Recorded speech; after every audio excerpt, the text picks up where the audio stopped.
Hola, ¿cómo están? Gracias por seguir con esta colección de videos. Ahora vamos a retomar de donde habíamos dejado, es decir, en el video anterior aprendimos cómo hacemos para leer datos y guardarlos en una determinada variable en Python. En este caso tenemos todos los datos guardados acá en variable datos. Esos datos eran los que estamos viendo acá, o sea, cuando uno pone la variable y le da ejecutar a nuestra instrucción de Python, lo que hace Python es nos da un vistazo. ¿Qué es un vistazo? Bueno, nos muestra los primeros 4, los últimos 4, o 5 en este caso.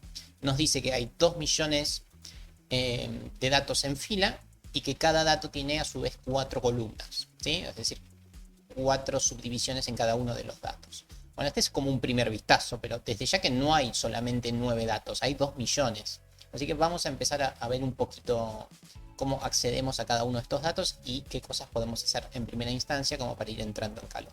Bueno, algunos comandos fundamentales son, por ejemplo, variable datos, recordemos, ahí están todos los datos. Si uno escribe head y entre paréntesis puede poner algún número, supongamos 5, ¿esto qué nos devuelve? Bueno, esto nos devuelve los primeros 5 datos, ¿sí? Así que si uno necesita solamente los primeros, es fácil, ¿sí? Otra cosa que uno puede necesitar en algún momento es acceder solamente a los últimos datos. Así que vamos a Tile. Estos serían los últimos, por ejemplo, 3 datos, desde ya que uno puede poner la cantidad que quiera. Estos son los últimos 3 datos de nuestro set de datos, ¿sí? Así que ya sabemos los primeros, ya sabemos los últimos. No es gran cosa por ahora, pero como para empezar estamos bien. Luego podríamos hacer algo que parece una pavada, casi que inútil, ¿sí? Esto se llamaba variable, si lo escribo bien es mejor. Recuerden que el collapse nos ayuda bastante, ¿ven? Yo como lo escribí mal no me dio ayuda, no sabía para dónde ir, pero bueno, ahora sí. Variable datos.sample. Esto nos da un ejemplo, o en este caso nos da, por ejemplo, 3 ejemplos o 7 ejemplos. Esto nos da 7 datos al azar, totalmente. Esto suele ser bastante útil, ¿sí? Cuando uno quiere tener una idea de qué hay en esos datos, mirar los 2 millones es complicado. Bueno, le decimos a Python, che, mostrame 7 ejemplos de los datos. Y acá es como que se ve todo más repartido, no se ve todo tan homogéneo como los primeros 4 o los últimos 3. Acá hay 7 datos de cualquier posición, ¿sí? Por ejemplo, el dato 1.200.000, el dato 200.000, etcétera, ¿sí? Acá, por ejemplo, estamos viendo, hay bastantes sedes, ¿no? Acá hay una sola repetida, bueno, de ya género femenino masculino. Y hasta ahora siempre habíamos visto que los turnos se daban solamente a adultos, pero bueno, ahora vemos que también hay turnos para el personal de salud. O sea, utilizar esta fuente de datos, es decir, con datos aleatorios por medio del sample, puede ser bastante útil, ¿sí? Como para echarle un vistazo, eh, un vistazo más contundente a los datos. Bueno, otra cosa importante cuando uno maneja los datos es no solamente saber cuántos son, sino saber cómo están repartidos, ¿sí? Acá sabemos que son 2 millones de datos, pero las 4 columnas. Las 4 columnas son fundamentales, ¿sí? Pero así todo podemos pedirle a Python que nos dé un poquito más de datos. Y acá lo tenemos, con el comando info, nos da unas cuestiones más sobre los datos, que son cuestiones bastante interesantes. ¿Como cuáles? Bueno, nos muestra las 4 columnas que tenemos, ¿sí? Nos dice, bueno, la cantidad que ya lo sabíamos, ¿sí? La cantidad de entradas de datos que tenemos. Bueno, esto no es muy interesante, pero es la memoria que ocupan esos datos, pero no viene al caso, ¿sí? Pero créanme que este comando info lo vamos a usar bastante, ahora no nos dice mucho, pero más adelante vamos a ver que le podemos sacar más cosas a este comando. Bueno, otra cosa útil podría ser lo siguiente. Esto también es parecido a lo que ya habíamos visto en arrays, en listas, perdón. Es el comando len, ¿sí? Recordemos lo que nos daba len. Len nos da el tamaño, ¿sí? Bueno, acá nos da justamente el tamaño de los datos, ¿sí? Eso también lo podemos seguir utilizando. Suele ser útil conocer bien cuántos datos tenemos. Acá viene otra cosa importante. Los datos están separados en columnas, así que conocer bien las columnas es fundamental. Obviamente acá son 4 columnas, ya las conocemos. Acá también ya vemos cuáles son las 4 columnas. Parece medio redundante todo lo que estoy diciendo, pero créanme que nos va a ser también muy útil el comando variable datos.columns. Columns nos dice o nos muestra cuáles son las columnas con las que podemos trabajar, ¿sí? Eso es fundamental. Y otra cosa también muy importante que veníamos trabajando en los videos anteriores es este comando que es prácticamente mágico, ¿sí? Que nos dice qué tipo de datos son los con los que estamos trabajando. Recordemos que teníamos datos enteros, datos decimales, es decir, flotantes, datos de texto, string. Esos son los poquitos que estuvimos viendo, los datos lógicos que también los vimos. Bueno, con pandas empezamos a trabajar con un nuevo tipo de datos, que son los datos que se llaman data frame, ¿sí? Los data frame son todo lo que hagamos de ahora en adelante van a ser con datos del tipo data frame. ¿Qué quiere decir esto? Que si ustedes no tienen un tipo de dato data frame, todo lo que yo les voy diciendo nos va a funcionar. Así que está bueno siempre ir chequeando que nuestros datos son data frame. O sea, cuando uno hace la lectura de datos, esto se guarda en una variable y esa variable no es ni entera, ni flotante, ni de texto. Esos datos están guardados en una variable que se llama data frame. Parece anecdótico ahora, pero todo lo que hacemos es porque estamos trabajando con un data frame, ¿sí? Hablando en castellano, un data frame son filas y columnas, como conocemos del Excel, ¿sí? Bueno, este comando types habíamos visto que sirve para cualquier tipo de datos.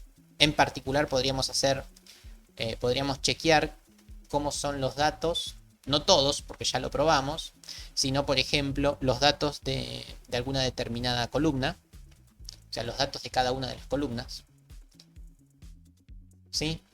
Acá vemos que los datos, además de las columnas, los datos tienen un índice, ¿sí? Es decir, bueno, acá no se lo ve bien, pero acá sí, los datos están indexados, es decir, que tienen un determinado orden dado por ese índice, ¿sí? Eso es importante. Bueno, creo que no tengo más que decir sobre el comando types, pero sí algunas cuestiones interesantes. Vamos a variable datos punto columns. Esto sabemos que nos muestra la cantidad de columnas, ¿sí? Estas son las columnas que tenemos. Pero miremos las columnas. Las columnas están entre corchete. ¿Qué quería decir corchete? Básicamente que es una lista de columnas. Por ende, si queremos acceder a alguna columna en particular, podemos darle la ubicación, ¿no? Columns 1 nos da la primer columna, que en este caso era sede. Es importante tener en cuenta eso. Las columnas las podemos manejar como listas, como ya lo veníamos trabajando antes, ¿sí? Eso es importante. También podemos vamos a acceder a los datos. Podemos acceder solamente a una de las columnas de nuestros datos. Por ejemplo, podríamos escribir sede, ¿sí? Sede era algo escribí mal. Variable datos, comillas sede, déjenme ver que escribí mal. Variable datos, entre comillas, y acá voy a poner una de las columnas de nuestras variables, que se ve que no se llamaba sedes. ¿Cómo se llama? Ah, se llama sede. Se llama en singular y en minúscula, por eso no me daba nada, ¿sí? Así que es fundamental eso, que se llame como se llama la columna, si no, no me da nada, ¿sí? Así que acá lo tenemos. De todos los datos que teníamos, bueno, ahora solamente me quedé con los datos de las sedes, ¿sí? Eso es algo, ya es un avance. Siguen siendo desde ya que 2 millones de datos, porque son todos los datos solamente que de una sola columna, ¿sí? Esto vamos a chequear bien qué tipo de dato es, miremoslo, hacemos types y pregunto, ¿de qué tipo son los datos cuando los selecciono por medio de una sede? Y acá vemos que ya no es más un data frame, es un tipo de datos series. Así que es fundamental esto de chequear siempre los tipos de datos. Ahora es chino básico, lo sé, pero más adelante van a ver que un montón de cosas que van a querer hacer ustedes cuando practiquen no les van a funcionar. Bueno, no les van a funcionar porque tienen una serie, no tienen un data frame. Data frame son filas y columnas, y cada columna tiene su nombre. Acá cuando yo apliqué esto, variable datos sede, esto me da algo parecido, ¿no? Hay 2 millones de filas, 2 columnas, pero las columnas no tienen nombre, así que no es lo mismo, ¿sí? Esto simplemente es un resultado, y eso es una serie, ¿sí? Bien, eso también es importante. Podemos acceder solamente a uno de los datos, o sea, solamente a una de las columnas de todos nuestros datos. Otra cosa importante o útil que podemos hacer es lo siguiente.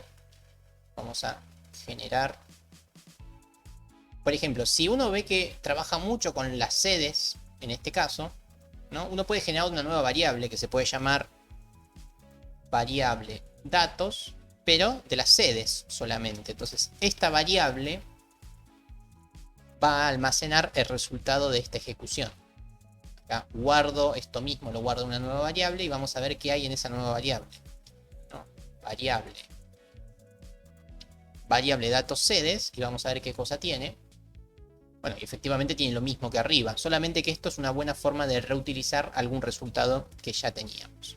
¿Sí?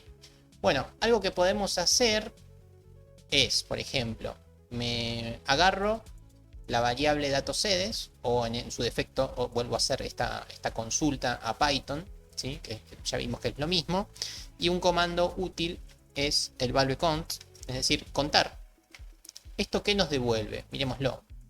Esto nos devuelve cuántas veces aparece cada sede en nuestros datos. Bueno, acá ya estamos viendo un resultado, el primer resultado importante del video, ¿no? Todo lo otro medio que para ir entrando en calor, ¿no? Pero bueno, vemos que de los 2 millones de datos hubo 260.000 que fueron en el Club San Lorenzo, 215.000 en la rural, etcétera, etcétera, ¿sí?